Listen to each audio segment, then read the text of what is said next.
Hello, everybody, and welcome to another edition of the Hometown Musician Spotlight. We're coming to you from Chicago, the 60617, the old hood, and I'm here with the Mario brothers, Sanchez and Tornicassa. How you doing, people? What's up, guys? Of the band Mindscheme. How you doing, guys? We're doing great. All right, good to see you. Doing good. Those are good to see you. Good Yeah, you know, it kind of it kind of helps when we go back about 50 some years. Yeah, right. You know, geez, you Mario, I usually ask people kind of, their musical genealogy, where you grew up, but let me take a guess.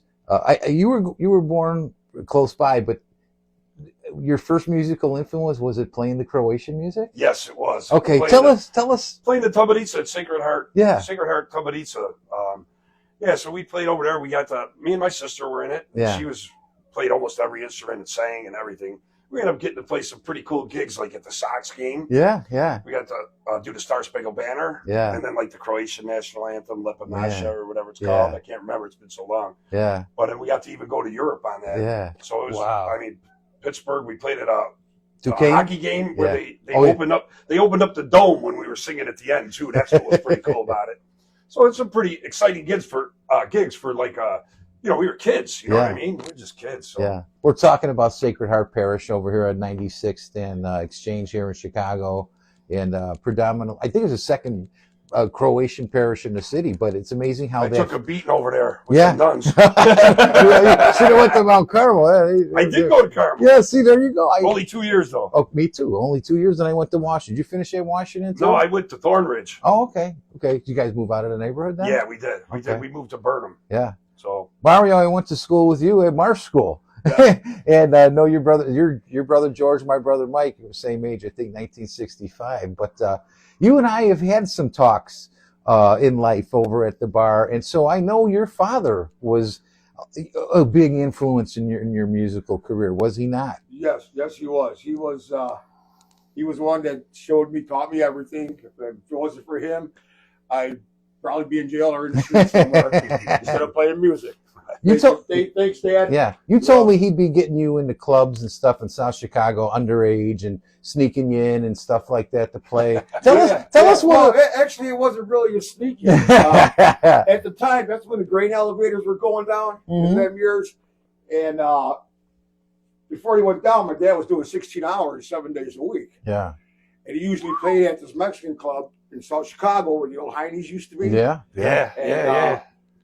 There was times he would have to do a second shift, and he would call me up. Hey, son, you need to go play for me. He was like, what do you mean? Just go and do what I showed you. Ask the guy what key does he start in. That's awesome. I didn't even know so that. I did it. I was about, I think, 15, going on 16 years old, playing in the bar. Yeah. And when I got done, my dad came in. We had the last couple songs, and we got done. The guys paid up. I got my 175, turned around and gave it to my dad. He pushed it right back to me, says, that's yours. Ever since then, well, it was like this. It bit you then. That was it, right this there. This is what I want, Yeah. I carry his legacy. I keep my music going. I keep his soul going through mine. Yeah. Was your first guitar something that he gave you or hand me down, or did you have to kind of work and Actually, I don't your own? remember my first You don't remember your first guitar. guitar? I had a guitar in my hand, along with my brothers and my sister. He came out of the womb with a guitar. 2 years old. 2 years old. We had guitars and we had accordions and basses in our hands all the time, ever since. Yeah. And another thing on your musical talents, I've seen you play drums before. What kind of came first, and where does your heart lie? I'm assuming it's guitar, but what has your soul? Right. What instrument? Actually, when I first started, I was young. I filled in for my dad, but when I started playing with bands, I actually started singing. What instrument did you play when you filled in with your dad? I was playing the bass.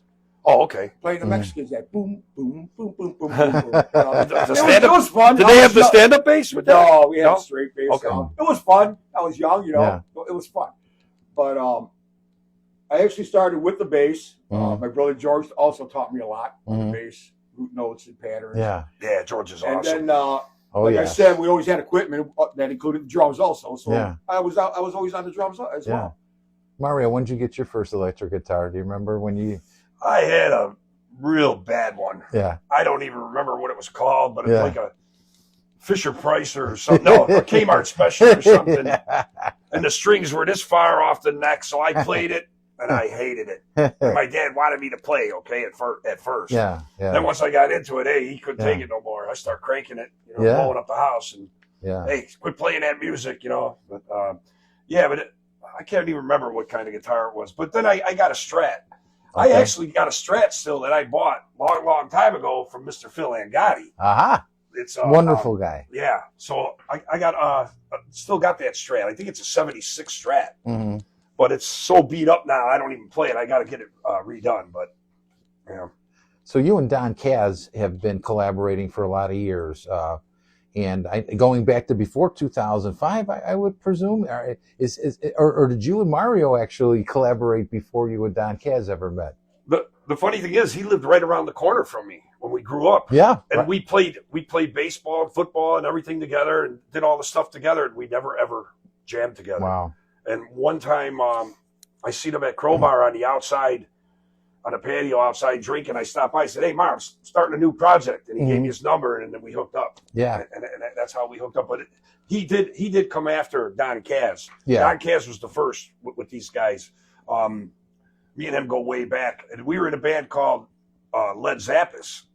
He played in Mindscheme. Then we went to this band called Led Zappis. Jimmy Zappis, the greatest guitar player you ever want to see.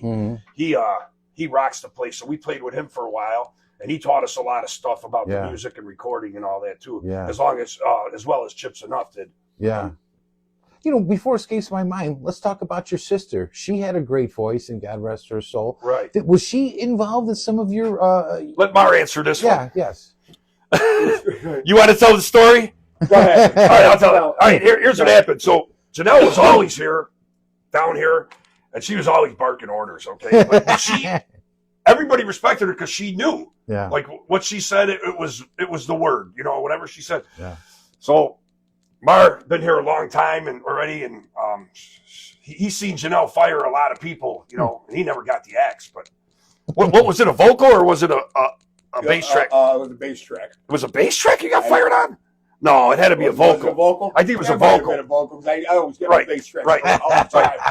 But it was a vocal track, I believe, and you never seen a guy get hurt so much when Janelle fired. Because we always say that. We fire you and bring in the new guy, which is really you, a better version of you. So we say, get rid of that guy. Hey, that guy sucks, get rid of him. And she got rid of him. And I thought I seen a little tear coming down. But and that's what she was. She was like the heart behind the scene. I mean, how many times did she help you with stuff? And she helped Dave sing. Yeah. She helped Dave. She influenced this band 100%. Wow. I mean, she didn't get any credit. Didn't get any credit for it because she was behind the scenes. Nobody even knew what was going on back here. Yeah. But she was, and she'd come up to me and when there was something wrong, she'd say, "Bar, in a nice way though, hey, that's not good. You don't want to do that." Constructive criticism is She very helpful. Yeah. She couldn't sleep at night. Okay, and she didn't like it.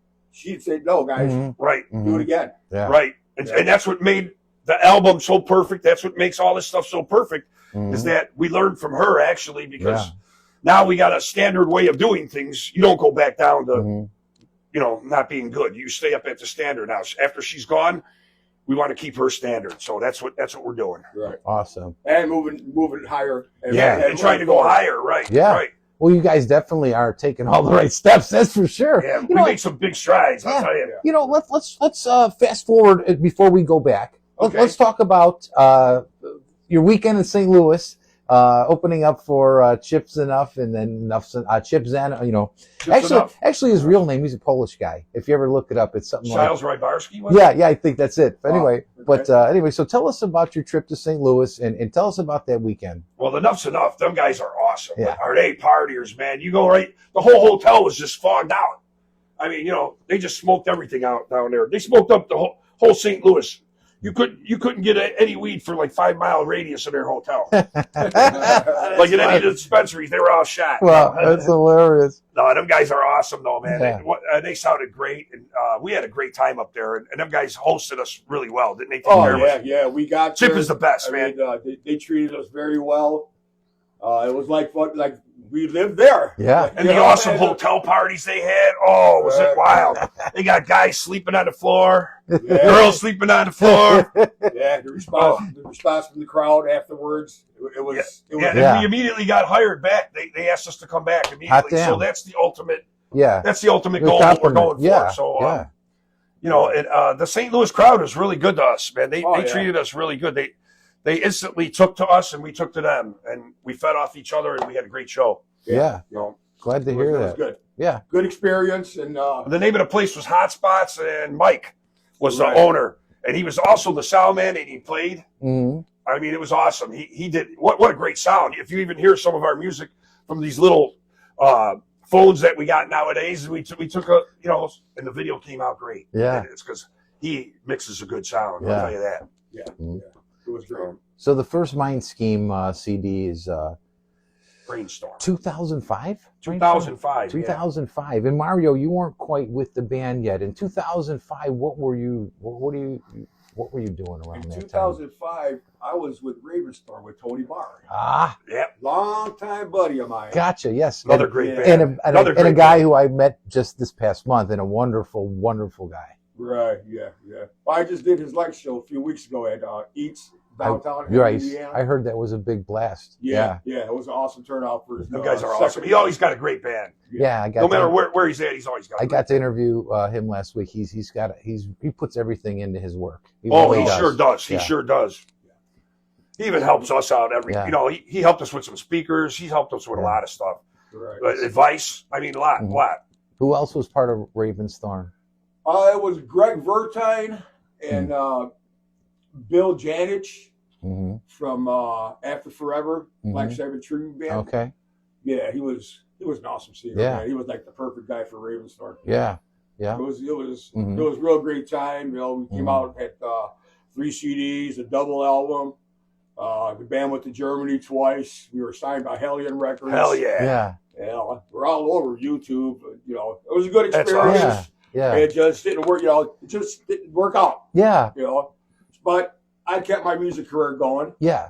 And here I am now with my brother Mars. Yeah. You know, speaking of some of these bands, your brother George, occasionally he'll make a post about Decoy Paris. Does he have some kind of connection to that band? Or I don't know that band. Is there something about are they from the area or something? Well, they were really big back in the day. But there you play Foremost Liquors, I remember, on the east side there, on the trailers and all that. Didn't you guys play in there too? No, we did another show a couple of years before that. Okay, all right, yeah. But I remember seeing you guys up there too. Decoy Paris is from the southeast side.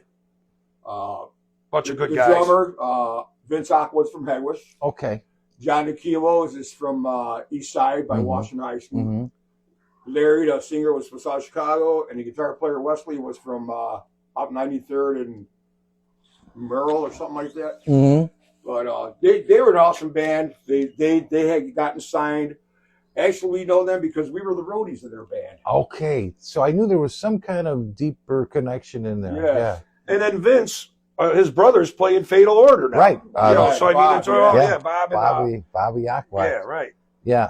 Matter of fact, Joe, the bass player, has kind of now stepped back. I heard that they're getting they're breaking in a new guy. Yes. We're supposed to do a show down the road together. That's why I know some stuff about him. Is that the show that's going to be about 5 different bands with Danny Coker and? I don't know. Okay. I don't know. It could be because they're setting it up, but they're setting it up. I think they're going to set it up at JJ Kelly's. Yeah, I think I know a little bit about that. Yeah, Bob was saying something about that, so I'm like all in on it. And they think they might grab Unleashed, which is the Judas Priest, great band, the tribute band, and they're originally from Hegwish with Dean Presley, who sang with us at Hegwish Fest, came up and sang "Smoking in the Boys' Room" with us at Hegwish Fest. I mean, another great guy and great musician. And how cool is that we're all tied in together? So me and him been trying to get back on the stage together, and he's helping me out with that. Him and Fatal Order are doing, them guys are awesome. Yeah, our little southeast side. Yeah, we got some. But so we all got the connection. Got some people. You know. So when did you two finally get in the same room and start saying, "Hey, let's become"? Was when I called you, right? Yeah, that was 5 years ago. Yeah, it's been 5 years since I came and tried out and came back the second week. We had a lot of different guys coming in and out of this band till we found the right people now. You know, so we we weren't going to go out with just anybody. We wanted the Yeah. right people. So Yeah. we had a lot of people. Some people were close that, Mm-hmm. you know, or some people were sick, Yeah. you know, stuff like that, getting sick. So Well, they couldn't make yeah. it. We didn't want Yeah. to take a chance on them Yeah. because now we're ready to tour. We can't Yeah. have somebody, Right. you know, get sick and replace Yeah. them right away. Exactly. You know, Well, one of the great things about Mindscheme, I don't want to miss out on talking about Dave Martinez. Yeah. He's the singer, and Don Kaz, the drummer. We'll get back to them. But who is doing all the songwriting? Because now we're looking at people with original music right here. right. Your 2005 CD had one cover, and then all the rest are originals. Tell us about your original music. Who's the main songwriter, and how's that all coming together? Well, I'm pretty much the main songwriter, and I always right now. Are you talking about now or back? Right now. Right now, I'm pretty much the song guy. I bring it to Mar, and then he dials it in a little bit. Okay. Like we're flipping it back and forth off of him until we get the music right, because it's just me and him playing the music so far. Okay. So me and him do it all. That's why we call ourselves the Super Mario Brothers and all that. But me and him are doing it, and like, you know, he'll replace my word here to help me out. You know, Mhm. something's not reaching right. You know, I always got a good shoulder, a good head on his shoulder to point me in the right direction. Yeah. So me and him, I got to say, me and him do it together. Mhm. You know, and he's got ideas. Believe me, he's got tons of them. But we haven't really been writing too many of them because we're putting together this show. Now that we're out, now we're going to go back and play some off the CD, and we're also we got some new ones. Everybody's got some new ones. Even Dave got a couple new ones, he said. So I haven't heard them yet, but I think they're pretty good. So well, Don Kaz, he's been around playing for quite a while. million bands. And as a matter of fact, I remember seeing you and Don Kaz and Bob Hinosa when you were in Rhino. Remember that band Rhino? Now, there's another great musician. Rhino's awesome. I've been still in contact with Rhino. I only played him there for a couple of days. I just filled in. I'm Facebook friends with Rob, and he's a really nice guy. What a great guy. Couple stories about that night. They both involved drinking. The unfortunate part was the other guitarist in the band. I loved you guys at our bar tonight. So right after the set, I went up to buy everybody a drink, and unfortunately, it's the first time the one other guitarist, he was a recovering alcoholic, and he kind of read the riot act to me. Hey, how can you ask somebody for a drink? And I was like, whoa. And Rob had to come over and say, don't worry, you know. Yeah. But the other thing, and you know this guy right here, he's got the only beer move ever. He'll be playing a fucking guitar. Yeah, I said fucking, right? He'll reach over, go like this.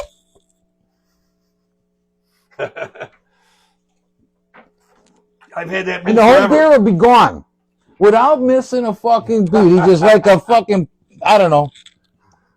Well, When did you perfect that move? Well, I messed it up a whole bunch of times. I'm going to tell you that. Have you ever dropped the bottle? Yes, tons of times.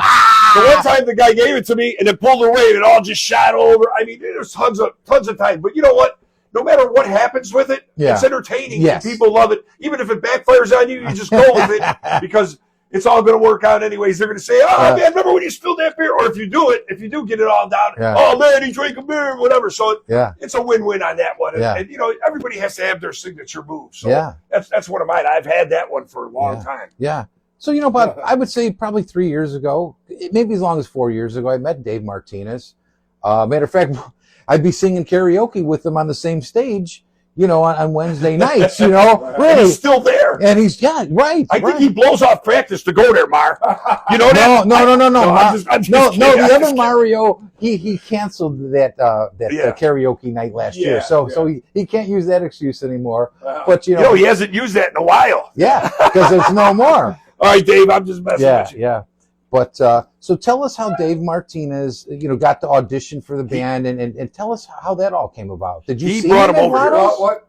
I was walking past Vano's one day. Yeah. And I was going to have a beer, and I decided not to. I heard somebody sing, and I was like, let me go in there and check this out. Yeah. So I got a beer, and Dave's on stage singing Journey. Mm-hmm. Wow. Oh, yes. Singing Journey. Say it very, very, Yes. very well. Oh, hell yes. And he got done. He went to his table, and I went to him and said, hey, can I talk to you outside? I can't really hear inside here. Mm-hmm. So we go outside, and I told him, hey, you know, you got a really good talent, man. He's like, what do you mean? He says, you got a good voice. Oh, you really think so? He goes, yes. My name's Mario. He's like, oh, I know who you are. He's like, You do, huh? Who are you? I'm Chucky Anaya's cousin. Which he knew me. I did their family reunions before, played. Yeah. I still didn't know who this guy was. So I told him about it, and I brought him over one day for a karaoke. We were having a party. We had karaoke down I here. remember he was sitting on the steps. Yeah. We were sitting on the steps, so we put karaoke on, and I told the band, hey, I'm bringing this guy, listen to him. So he started singing karaoke, and Mars was like, he's in the band. So right away, I mean, we told his lady, Mary Thompson. Yeah. She's from the hood, too. Right, right. Yep. Well, we're going to tell him that he's in the band, but don't say nothing to him. Yeah. So when we asked David, hey, David, how would you like to join Mindscheme? He got all excited. He was like, well, yeah. He ran and told Mary, and Mary's like, nice and calm. Oh, I know. How do you know? That was a big thing for a band, you know. Hey, going from karaoke to a band is a big jump. I mean, yeah. So Mary's like, oh, the band told me that they were going to ask you already not to say anything. Yeah. And he came back and says, Mario, just that reason why you wanted me to come to this party so damn bad. Yeah. Like, yep. Yeah. So I told you I would get you back in the band, and I'm going to put you in the band. And then that's what happened. Then we had a party here. The Mindscheme had a little party. Outside? And then, outside. And then he showed up because he told him to, and then he came down here and did a couple, and then from there on, he was with us. Right. And once we heard him sing, it was over. I mean, he's got such a great voice. Yeah, I've heard him do a lot of Elton John songs. Yeah, his range is really good, but he could hit some of the higher notes. And that's why I think one time I asked him to go up there with me. I thought, well, I couldn't remember what I might have been like Queensryche who were trying to do something, but anyway, yeah, great addition to the band, and I love how the local local flavor is. You know, we're calling him the Demon of Screaming because he's just a badass singer. That's all. Yeah. That's all I know. Yeah. Demon Dave. Yeah. We call him Demon Dave, the Demon of Screaming. Yeah. Right. So jumping back around to the songwriting, and so all of your stuff going forward. Well, let me say this: when I saw you guys open up your set, you had Eminence Front by the Who. Are some of those covers still part of your set, or what what percentages is your original music? Well, we're just starting out with we just started playing. This was our first show in St. Louis, so we got covers. Gotcha. And we intend to be. We got all the songs recorded. We're gonna learn all of them off the CD. So we want to be mainly original, but have some covers for the fans. You know, they always like to hear a couple covers here and there. Yeah. But I'd like to be about 70% original, 80% original. Right. I like that mix because different styles to fill the atmosphere. And you know what? Whatever bar we're playing at. It all depends where you're playing too. Like, Right.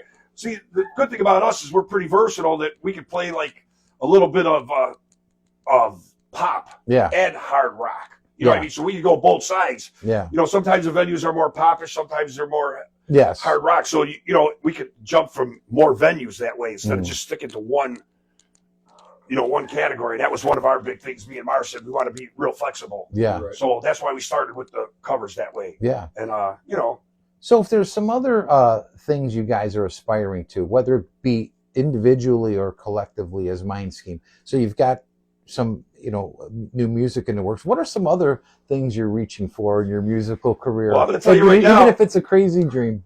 You might not know, but that CD that you just have is the soundtrack to a play. Oh, I wanted to talk to you about that. I wrote a play called Mrs. Hyde. Mrs. Hyde, yes. And tell the us song, about the that. song Mrs. Hyde is on there, and then we have a video called Mrs. Hyde, we have a video. Now I also wrote a play called Mrs. Hyde. So I want the movie, the book, I want them all. The whole thing. I want the whole right. There you go. So and we're gonna get it. We already 2 of the songs off the play that are on the CD that are on the radio. It's 2 songs already. The credibility. I already have credibility for the play because 2 of the songs are already on the radio. So and Chips Enough is the one that helped me get to do all this to get us out there. And without that guy, he's my producer. Yeah. And he just kept telling me the right ways to go. And every time he tells me something good happens. Yeah. Never a bad move. He's always got the right move. So, but that's what I want to. I want to get that done. Yeah. That's really on my shoulders a lot to get that done because then I got the whole thing. It's kind of like the Who with what's Quadrophenia? What's it called? Quadrophenia. Tommy. Oh, okay, Tommy. Like okay. the Tommy, where Yeah, they have yeah. like the play Right, and the movie exactly. and all that, and the soundtrack. Yeah. To it. Same thing like Grease or whatever. Yeah. Grease is the same way. Yeah. You know, and that's what I want. We got the songs on the radio. Hopefully, somebody will hear me out there and help me get this play going here. With the guys from Wicked, we love the Wicked. We get some of them guys in on this. Mm-hmm. They can really help us because it's similar to that. It would be Yeah. similar to that. So, Mario, you have kind of the same sentiments, or do you have any independent thoughts on things that you'd like to do, while you're still... You know, it's as long as I can keep the flow playing my music and let the good Lord not take any limbs from me that won't make yes. play music, Yeah. then I'm fine with, Yeah. where I'm at. Yeah. But yeah, it's everybody's dream. You know, Yeah. hey, let's get out there, let's tour, let's fucking hit, Yeah. key stage, maybe even leave the country. You Yeah. know? Yeah. I've experienced it with St. Louis, Mm-hmm. with Ravensthorn. We did Mhm. New York, New Jersey a few times. Mm-hmm. It's fun. Yeah. And I mean, I'm 63, Mm-hmm. but it's never too old to get out there, man. And fucking No. hit look at the road. Stones. Yeah. Yeah, these guys are out there that should be retired. They're almost hitting 80. 82, I think. Yeah, and they're out there. Yeah. Unbelievable. Yeah. That's They're jumping unbelievable. the Yeah. stage. Right. jumping It's around just on the unbelievable. Them guys. stage. That leads me to my next question. So if there was, and this is a hypothetical question, this is a fun question. So if there was anybody in history, whether a person is dead or alive, musician, singer, if you could trade places with, or just be them for a whole weekend on and off stage, is there any one person you kind of wish you could have lived their life? Ooh. Tough question. Well, the one I'd have to go with, my guy that I really like, and that's Pete Townsend, because he was the songwriter Yeah. and the creator and Yeah. the talent and everything. Yeah. I mean, he was Cool. just awesome. Love and that that's answer. who I So tried to follow. the Who is probably my favorite band. Oh, they are Yeah, too. They're yeah, my yeah, favorite. yeah. Yeah.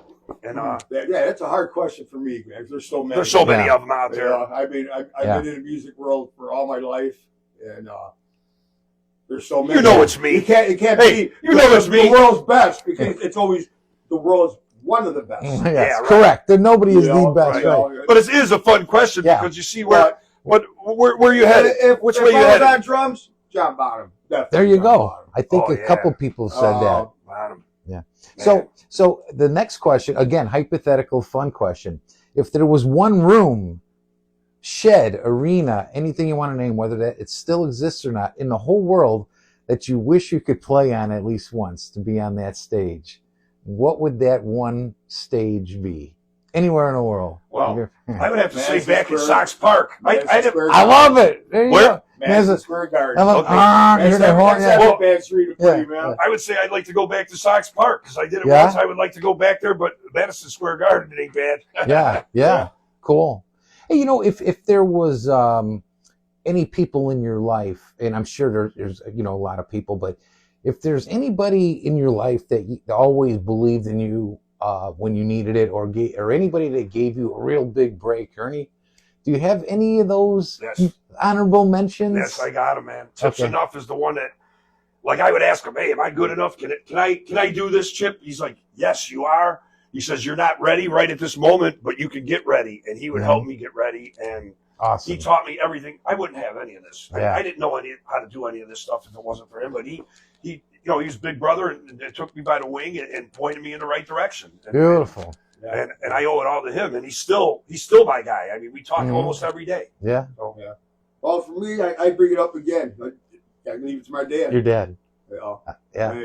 If I was wrong, I have to learn it before I got up and walked away. I got to throw my sister in there too. I mean, I because- knew that. I mean, I can't forget about her, but this is later on in life with Chip, when I was younger, it was more her, you know what I mean? Yeah. So it should be the older siblings. So, Yeah. but yeah, so them two guys are really the people that got me going, Well, it's been great talking to some guys from the old neighborhood, guys I've known a long time. I know. Man. Yeah. Yeah. And tell Dave and Don when you see them here at practice next time that Paulie said hello. So And we added Michelle as a percussionist. Oh yeah, let's talk about her. What happened was we needed a person to run the computer for us. So we were going to hire her. And then she started messing around with some shakers. She picked up some shakers and it sounded like she had some rhythm. So I said, hey, would you want to, you're here anyways, you could run the computer. And because she wanted to be in the band, she wanted to join. And So we got her going a little bit on the shakers, and she's doing well. She's up and coming. So good. Any little addition could help. You know, it doesn't hurt as long as they're in the rhythm. Right. As long as they don't. Well, you know what? She's dedicated. She's dedicated. That's what I like to see about her. Well, she was always here. You know, people would miss all the time or whatever, but she showed up a lot, and she was always, come on, let's go, go get her, and that's why she got a little spot in the band. Yeah, sounds she good. does a lot of our researching for us, ordering what we need for the band, all the phone calls, like we had to get hotel rooms and all that information, right. So she does a lot. She does a lot. Yeah, that's awesome on stuff. The side, right, beautiful. She's all in, man. She's awesome. Glad to hear that. Awesome. Yeah. Well, shout out to her. What was her name again? Michelle. Shout out to Michelle Cody.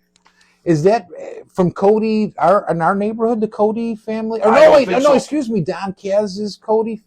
Don Kaz is married. His wife's maiden name is Cody. Is she from that? No. Because that was C-O-T-E or Cody. No, I don't think so. Okay. Anyway, I thought that would have been crazy, you know, because Don Kaz is. Anyway, well, it looks like edition of Hometown Musician Spotlight number 41 is in the books. All right. And so I want to thank the guys again. I appreciate it. Super and all Mario Brothers out there. All right, man. Hope to see you at the shows. All right, my friends. And we'll be playing soon. Yep. And until next time, peace, everybody. Peace.